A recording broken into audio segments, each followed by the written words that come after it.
আজকের মজার গল্প গোপালের চালাকি। রাজা কৃষ্ণচন্দ্র ছিলেন নবদ্বীপের এক জ্ঞানী বিচারপ্রিয় রাজা।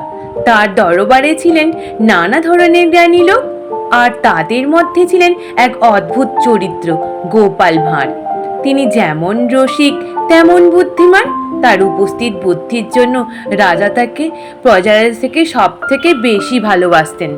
একদিন সকালে রাজা কৃষ্ণচন্দ্র রাজসভায় বসলেন, সঙ্গে সঙ্গে গোপাল এসেও হাজির। রাজা একটু বিরক্ত মুখে বললেন, গোপাল, আজ কিন্তু তোমার জন্য একটা কঠিন কাজ আছে। গোপাল হাসি মুখে জবাব দিল, রাজা মশাই, আপনার কাজ মানেই তো আমার কাছে খেলা। রাজা একটু হেসে বললেন, ঠিক আছে, তাহলে শোনো, এই রাজ্যে একজন ধনী ব্যবসায়ী এসেছে দূর রাজ্য থেকে। তিনি খুব অহংকারী, বলেন তার চেয়ে বেশি বুদ্ধিমান কেউ নেই।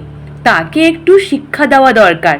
তোমার কাজ তাকে এমনভাবে বোকা বানাও যাতে সে নিজের মুখে স্বীকার করে গোপাল ভাঁড় তার চেয়ে বুদ্ধিমান। গোপাল মাথা নিয়ে বললেন, হ্যাঁ রাজা মশাই, কাল সকালেই দেখবেন ফল। পরের দিন সকালবেলা গোপাল ভাঁড় এক অদ্ভুত বেশে হাজির হলেন শহরের মোড়ে। মাথায় পাগড়ি, চোখে কালো চশমা, হাতে একটা খালি খাঁচা।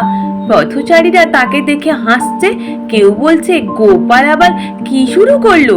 গোপাল হেঁকে বলল, এই যে, এই খাঁচায় আছে এক অদৃশ্য পাখি। এই পাখি কথা বলতে পারে, গান গাইতে পারে, এমনকি ভবিষ্যৎও বলে। লোকজন ভিড় করলো চারপাশে। এমন সময় ওই ধনী ব্যবসায়ী সেই পথ দিয়ে এলেন। তিনি গম্ভীর মুখে গোপালের দিকে তাকালেন। তুমি কি পাগল? খাঁচা তো খালি। গোপাল চোখ বড় করে বলল, না বাবাজি, আপনি দেখছেন না মানে পাখি নেই তা হয় না। আপনি নিশ্চয়ই অদৃশ্য বস্তু বিশ্বাস করেন না। ব্যবসায়ী বলল, আমি শুধু বাস্তব মেনে চলি, প্রমাণ ছাড়া কিছুই মানি না। গোপাল হাসলো, তাহলে তো আপনি স্বীকার করছেন যে আমি আপনার চেয়ে বুদ্ধিমান। আমি এমন এক পাখি পুষছি যাকে আপনি দেখতে পারছেন না, অথচ আমি জানি সে আছে। বুদ্ধি দিয়ে না চললে কি এটা সম্ভব? লোকজন হেসে উঠল। ব্যবসায়ী চুপ করে গেলেন। তখন গোপাল বললে, রাজা মশাই বলেছিলেন না আপনাকে শিক্ষা দিতে, তাই একটু অভিনয় করলাম, রাগ করবেন না। ব্যবসায়ী হাসলেন, বললেন, গোপালজি, আপনি সত্যি অসাধারণ বুদ্ধিমান। আপনার কাছে আমি হার মানি। গোপাল আবারও প্রমাণ করল উপস্থিত বুদ্ধি আর সামান্য অভিনয় দিয়ে বড় বড় অহংকারীকে জয় করা যায়।